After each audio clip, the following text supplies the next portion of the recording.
Bonjour à tous. Bien, donc aujourd'hui, je vais vous parler de la psychose du pervers narcissique. Quand vous avez compris, quand vous avez, bien compris et du coup, quand vous êtes capable d'identifier, ce que sont que les jeux de pouvoir et ce qu'est un pervers narcissique dans votre vie, vous avez, forcément, fait le parcours de les éliminer ou d'en tourner le dos. Parce que vous avez compris qu'on ne peut rien en faire. Heu, Parce que ça nous mange tellement que, il vaut mieux quand même, tourner le dos et puis sans explication, bien souvent, bien sûr, si vous avez compris ça, vous le faites sans grande explication parce que les explications engagent du biscuit au pervers à vous détruire, en fait.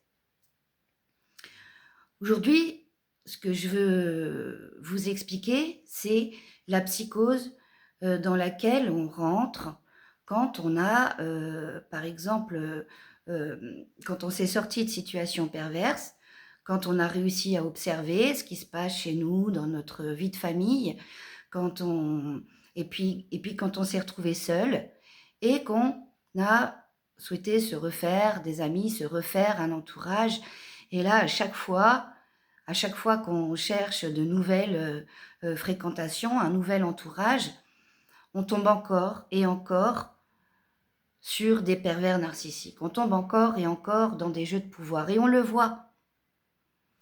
Ce que je vais expliquer, c'est qu'à ce moment-là, si vous voulez, la vie la vie même, d'accord? La source, vous offre de quoi, vous regarder et vous offre de quoi voir à quel point vous êtes une lumière et à quel point vous attirez ces gens-là.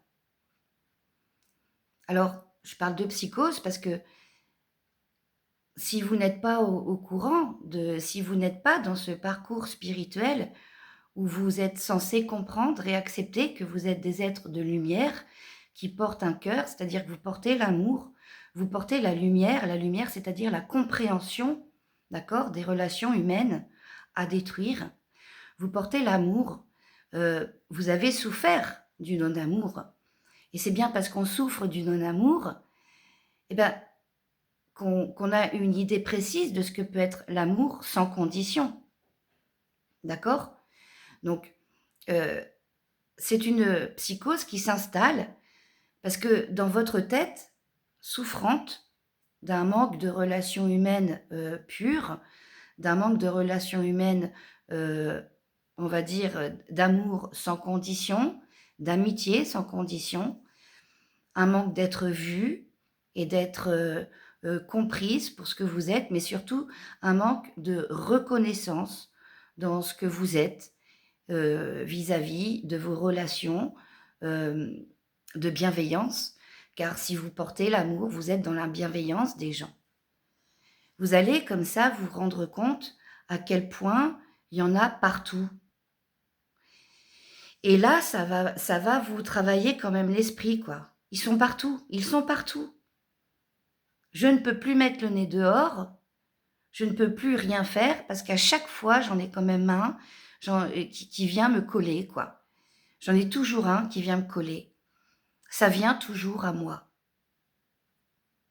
Et là, la question c'est, heu, comment faire pour que ça vienne plus à moi? Ou alors, vous allez vous retrouver dans cette situation: «J'en ai marre, je ne veux plus voir personne parce qu'ils sont partout. J'en ai marre, je n'arrive pas à me protéger». Donc, c'est pas vous protéger, de ces gens-là il faut pas penser comme ça. Parce que la la la protection, en fait, si vous cherchez protection, la protection, elle est à l'intérieur de vous. C'est de comprendre à quel point vous avez de la lumière et la lumière attire l'ombre. Voilà. Ce sont des gens qui se nourrissent de votre lumière pour l'éteindre, la prendre. Eux, ils s'occupent de faire un équilibre et vous perdez, vous perdez, vous perdez, vous perdez tout le temps en énergie à côté de ces gens-là. Donc il y a ce côté, où vous allez vous dire, ce côté en fait, c'est un trop, c'est un trop. il y a un trop-plein chez vous et le fait d'en voir partout, vous allez vous dire: «Bah, oh bah, c'est mon karma» ou «J'en ai marre de cette vie» ou des choses comme ça. Mais en fait, c'est un appel à l'identité. C'est un appel à la prise d'identité. C'est un appel à comprendre ce que c'est que vraiment la spiritualité. D'accord? C'est un appel à comprendre ce qu'est vraiment la spiritualité. Et la spiritualité, c'est une seule chose, c'est assumer son identité d'être de lumière, c'est-à-dire que oui, vous avez la lumière, oui, vous y voyez clair, oui, vous portez le cœur, oui. Si vous avez autant de souffrance de cœur, c'est bien que vous le portez, ce cœur. Il faut assumer ce rôle et cette place humaine, terrienne dans laquelle vous êtes, qui est faire le pont entre ciel et terre. À l'heure d'aujourd'hui, la seule chose que vous avez à faire, c'est assumer votre identité d'être de lumière. D'accord? Et plus vous assumerez cette identité, en fait, plus il vous arrivera de belles choses dans la vie. Il y aura parfois des effets retours. Et puis parfois, vous allez encore vous mettre dans des situations avec ces gens-là pour encore mieux comprendre, encore mieux les observer. Mais dans tous les cas, il y a une échéance et dans tous les cas, le résultat sera le même. Donc cette psychose, soignez-la en prenant votre identité. Cette solitude, soignez-la en utilisant la solitude pour vous renforcer, pour devenir plus fort, pour prendre de l'information sur ce que vous êtes et sur ce que vous avez à faire et sur le chemin qui est bon à prendre pour vous. Quand on perd beaucoup de choses, que ça soit en relations humaines, amis, famille, quand on perd beaucoup de choses, quand on perd le travail ou qu'on perd, quand on est à perte comme ça, c'est l'univers te dit: «Tchac, tchac, tchac, c'est terminé pour toi. Il faut absolument que tu prennes ton identité. Il faut absolument que tu agisses en fonction de cette identité». Parfois, le silence et la solitude dans laquelle tu es va te donner envie d'aller encore dans le monde extérieur, de faire de nouveaux amis. Mais tant que tu n'as pas pris ton identité réellement, quand je parle de prise d'identité, c'est non seulement comprendre qui tu es, mais surtout dans tes actes de chaque jour, dans tes actes au quotidien en fait, tu vas protéger ton identité. C'est non, je ne fais plus ça. Parce que ça, c'est le triangle dramatique et je veux en sortir. Donc non, je ne vais plus avoir de tolérance. Non, je ne vais plus avoir d'empathie. Non, je ne vais plus donner mon cœur à des gens incapables de le reconnaître. Utilise cette solitude pour devenir inaltérable. Et n'aie pas peur d'aller faire les exercices humains. N'aie pas peur d'accueillir sur 5 minutes des gens qui viennent à toi et de faire tes tests sur comment les renvoyer de là où ils viennent. Non, tu vas pas te nourrir avec moi. Non, je ne suis pas ta nourriture. Non, je refuse de te sauver. Je refuse de te nourrir. Je refuse d'être ta victime et puis je refuse encore plus de prendre le dessus sur toi. Je refuse tous ces comportements-là. Je n'agis plus comme ça. J'agis uniquement pour moi, pour renforcer à chaque jour, à chaque instant, dans chacune de mes actions, renforcer ma lumière intérieure et la garder au niveau qui est le mien, au niveau de mon identité. Inaltérable, inaltérable. Et à chaque fois que vous ferez ce pas-là en avant, à refuser ce qui vous attire, à contrôler ce qui est difficile pour vous à contrôler, alors vous allez renforcer votre lumière, vous allez renforcer votre vibration. C'est les vibrations qui attirent à vous les bonnes choses. C'est rien d'autre que les vibrations. Toute la vie sur Terre est vibration. Alors si vous vous faites étudiant, bon bah là j'ai quelqu'un sous la main, je vais encore mieux observer, je vais encore mieux voir, je vais encore mieux tester, et ben faites donc les étudiants. Mais sachez quand même y mettre un terme, au bon moment. Pourquoi? Parce que c'est dur. Il y a des parents qui sont parents de pervers narcissiques. C'est super dur. Il y a des enfants qui sont enfants d'un parent pervers narcissique. C'est très dur. On peut être amoureux d'un pervers narcissique parce qu'on connaît toutes ses bonnes qualités. On reconnaît en lui des choses qui sont bonnes, éventuellement. Donc c'est toujours difficile. Mais n'ayez pas peur de faire le travail. Parce que plus vous tournerez le dos, plus vous aurez du gros travail qui viendra à vous, en fait. Plus vous tournez le dos, plus vous aurez des énormités de pervers narcissiques qui viendra à vous. D'accord? Donc faites le travail. C'est pas les accepter. C'est bon, bah si cette personne elle est là, ok, bah 5 minutes, et boum, vous vous positionnez. Évidemment qu'il vous arrivera des choses. Vous connaissez comment ils fonctionnent. Leur laissez pas trop de temps. Parce que, évidemment, qu'ils vont utiliser toutes les informations qu'ils ont sur vous pour vous détruire. Ça, on le sait, ça. C'est en faisant les exercices, en acceptant, en fait, le rythme de la vie, en acceptant le mouvement, le flux dans lequel vous êtes. Si vous comprenez le monde énergétique, le monde vibratoire, si vous comprenez que c'est un mouvement, alors vous devez comprendre que le mouvement ne s'arrêtera jamais. On passe d'un mouvement à un autre mouvement. On passe d'un mouvement circulaire qui ne s'arrête pas à un autre mouvement qui n'est pas circulaire, qui est tout à fait fluide, comme les oiseaux. Ça part dans tous les sens. D'accord? Il y a moult dimensions. Il y a moult façons d'agir et d'interagir. Il faut d'abord sortir de ce cercle.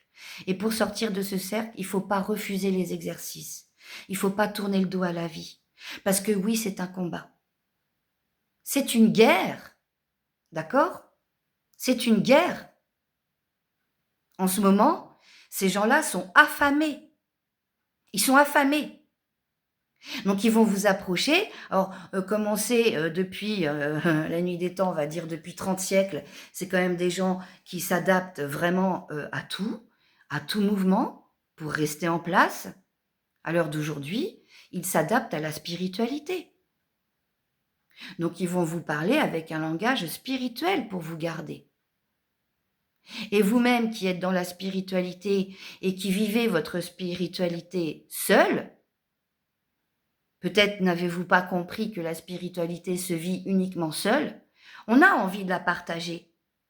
Voyez, on a envie de partager nos connaissances, on a envie d'en parler, de divulguer, de partager en tout sens du terme, on a envie de partager. Et là, vous allez tomber sur un PN spirituel. Parce que oui, ils sont là. Oui, ils se sont adaptés. Oui, ils en prennent le langage. Alors, comment les repérer, les PN spirituels? De toute façon, il y a des choses à repérer très vite. Normalement, vous avez compris. C'est des gens qui n'ont pas beaucoup d'amis. Ou alors, ils ont une bande d'amis, mais tous ces amis vont être en dessous de lui. C'est des gens à problème. C'est des gens qui ont des problèmes. Le PN, lui, a beaucoup moins de problèmes que ces gens-là. Après, c'est un humain, il a sans doute des problèmes aussi. C'est juste qu'il est entouré de gens qui ont des problèmes bien plus gros et bien plus forts que lui. Regardez son entourage déjà. Regardez que dans tout son entourage, ce sont tous des gens un peu comme toi. Déjà, regarde dans sa façon de parler. C'est pas des gens qui parlent avec émotion, parce qu'ils n'ont pas d'émotion. Ils sont pas passionnés par la vie. C'est des gens, la seule chose qui les passionne, c'est l'être humain. Parce que l'être humain, c'est leur manger, c'est leur miam miam, c'est leur frigo. Donc ils ont besoin de se nourrir, comme nous tous, comme tout le monde. Ils ont une autre façon de se nourrir. D'ailleurs, les PN ont un rapport à la nourriture particulière. Particulière.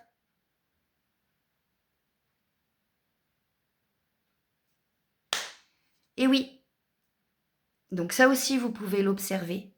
Vous pouvez observer aussi dans la spiritualité qu'ils ont une approche de la spiritualité très conforme. Très conforme. Ils sont des étudiants de la spiritualité. Ils se comportent comme des étudiants de la spiritualité. Dès qu'ils comprennent quelque chose, boum! Alors eux, par contre, ils en parlent. Hein. Ils le diffusent parce que c'est eux qui ont le savoir. Puisqu'ils se positionnent comme sauveurs. C'est le bourreau qui se positionne comme sauveur pour pouvoir garder un entourage, pour pouvoir manger. On connaît très bien le bourreau qui se positionne comme victime pour t'attendrir et voilà, et mettre en route chez toi le sauveur. Non, non, les PN dans la spiritualité, eux, sont les bourreaux qui se mettent en tant que sauveurs. Donc, ils sauvent leur entourage avec leurs connaissances. Et ils posent comme ça des connaissances apprises d'un niveau scolaire qui sont incapables de pratiquer, d'accord? Par contre, ils ont un langage. Et le langage qu'ils en ont, il est très, très, très fort, enfin très puissant, très sûr d'eux, très, pareil, ils ont un langage inaltérable. En fait, ils ont un langage. Quand ils se mettent à parler, tu leur dis oui. C'est très PN, ça. Ils ont raison. Impossible à contredire. C'est très PN, ça. Dans leur façon de parler, dans leur façon de s'exprimer. D'accord? Donc, les repérer dans la spiritualité, c'est important. Même si tu te fais, on va dire, client de quelqu'un, tu vas aller voir un guérisseur euh, ou un peu importe quoi, un aidant, un accompagnant. En fait, avant quand même de prendre un rendez-vous, pose quand même des questions, pose à cette personne des questions pour savoir comment elle va te parler, comment elle utilise le langage. Est-ce qu'elle va parler d'une manière scolaire ou est-ce qu'elle va parler d'une manière adaptée à l'être humain?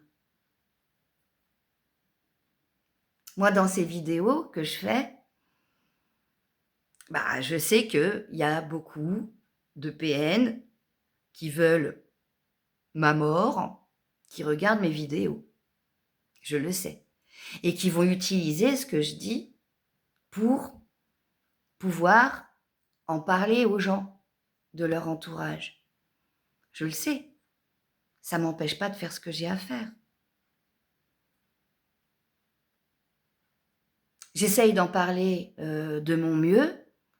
C'est pas facile pour moi de parler sur YouTube. Voilà, il y a un langage à respecter sur YouTube, il y a des informations qu'on ne peut pas transmettre vraiment, d'accord? Mais aujourd'hui, je voulais insister quand même sur cette identité PN, d'accord? Ou toxique, ou tout ce que vous voulez comme expression, qui sont partout, ils ont faim, ils sont présentement en train de s'adapter à la spiritualité et ils vont utiliser la spiritualité pour te prendre et pour te garder. Donc toi, si tu as connu des PN de l'ancien temps, c'est-à-dire ceux qui se faisaient victimes pour t'attendrir, attention, maintenant les PN se font plus du tout victimes, c'est fini ça. Maintenant, ils se font sauveurs à travers le langage de la spiritualité. Mais ils n'en ont pas le comportement. Parce que si tu as bien compris qui ils sont, c'est des gens qui vibrent pas comme toi. Ils vibrent pas comme toi. Ils en ont le langage, ils vont l'exprimer. Oh bah il m'arrive ça avec mon cœur. Ils vibrent pas. Tu les verras jamais vibrer. Tu les verras jamais très contents, tu les verras jamais très tristes. Tu les verras jamais généreux. Tu les verras jamais en soutien. Tu les verras jamais faire quoi que ce soit en fait que fait l'humain. Tu vois, le PN, même s'il est super spirituel, ben, il aura jamais d'action en fait de générosité. Un PN spirituel, il peut très bien passer devant un SDF sans le regarder, sans lui dire bonjour, sans lui accorder ne serait-ce que 2 euros. Voilà. Donc toujours très difficile à identifier, toujours très difficile à renvoyer de là où ils viennent, d'accord? Mais ne lâche rien, parce qu'il faut que tu comprennes que c'est en faisant les exercices que tu vas renforcer ta lumière, que tu vas renforcer ton cœur, et c'est parce que ton cœur et ta lumière vont être forts que tu vas réussir à sortir de ce cercle infernal, de ce cercle dramatique de ta vie. C'est ça qu'il faut comprendre. Tu dois te renforcer. Donc, il faut utiliser cette solitude pour se renforcer. Il faut utiliser ces rencontres que tu ne veux pas et que tu en as marre de les rencontrer pour te renforcer. Et plus tu seras fort, plus tu feras les exercices en pleine conscience et en plein amour de toi-même. C'est-à-dire l'amour de soi, c'est garder ses vibrations au plus haut. L'amour de soi, c'est, pour garder ses vibrations au plus haut, c'est quand même, en fait, faut tout traiter, hein. Faut traiter ton alimentation, faut traiter toutes tes addictions. Regarde bien tes addictions, tu es dans plein d'addictions. Et si tu penses ne pas en avoir, faux. T'en as forcément, les addictions à la consommation, les addictions au café. Je te parle pas des addictions les plus simples. Cigarettes, drogue, alcool, tabac, et d'accord. Traite tes addictions.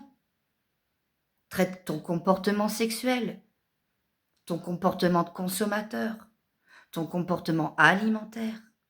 Profite de ta solitude pour te mettre à 100% de ton identité. Peut-être que cette vidéo vient un peu tôt, hein, mais là, aujourd'hui, j'avais envie de partager ça. Ce n'est pas une psychose. Ton cerveau, il a des automatismes. Il comprend des choses et puis il veut s'en protéger. Mais là, on va parler de ton esprit. Ton esprit comprend des choses et c'est parce qu'il les a compris qu'il va savoir et que tu vas réussir à traiter par tes actes, par tes positionnements, tout ce que tu ne veux pas, tout ce qui n'est pas toi, tout ce que tu n'as pas choisi de vivre. Parce que dis-toi bien que ton âme à l'intérieur de toi a choisi de vivre l'esprit universel. Donc c'est ça les encouragements que je veux te donner aujourd'hui. N'aie pas peur, n'aie peur de rien. Utilise cette solitude pour te renforcer et tu verras bien que tu t'ennuieras beaucoup moins si tu utilises la solitude pour te renforcer. Parce que c'est bien seul que tu peux traiter de ton alimentation, de ta consommation, de ta sexualité, de toute forme d'addiction. Parce que c'est toute forme d'addiction qui font que tu es toujours en train de tomber. D'accord ? Ça, c'est ce qu'il y a de plus important à comprendre. Plus aucune addiction. Fais de toi quelqu'un d'autonome, qui ne répond plus au stress du j'ai pas. Tu vas répondre aux merveilles, en fait, du je suis. Maintenant, ma vie, je la comprends. Je sais qui je suis. Maintenant, je vais vivre ce que je suis. Tout le temps, toutes les 5 minutes. Quoi que tu fasses, Tu incarnes ce que tu es. Et là, c'est sûr, tu sortiras de ton cercle vicieux, de ton cercle dramatique, et attention, tu risques d'aller bien. J'envoie tout le courage du monde à nous tous, frères et sœurs qui portons l'amour et la lumière intérieure. À bientôt.